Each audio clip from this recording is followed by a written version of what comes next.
ট্রাকের চাকায় ধোয়া, ডিভিসি মোড়ে বড়সড় দুর্ঘটনা এড়ালো প্রশাসন।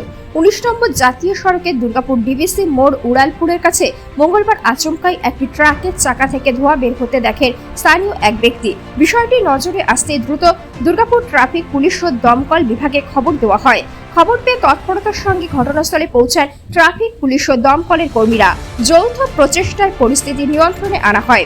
জানা গিয়েছে, ট্রাকটির চাকা অতিরিক্ত গরম হয়ে যাওয়ার ফলেই এই বিপত্তি ঘটে। সময় মতো প্রশাসনের তৎপরতায় বড়সড় দুর্ঘটনা এড়ানো সম্ভব হয়েছে বলে মনে করা হচ্ছে। টায়ারে আগুন লেগেছিল, পুরো ধুঁয়ো ধুঁয়ো হয়ে গিয়েছিল। আমি রাস্তা দিয়ে যাচ্ছিলাম, আমি দেখলাম, নেমে পর তাড়াতাড়ি হ্যান্ডেটাইকে ফোন করলাম। তারপরে সাল্লা আসলেন, দিয়ে আগুন নিমানো হলো। ফায়ার এসেছিল, এসব নিমানো হলো।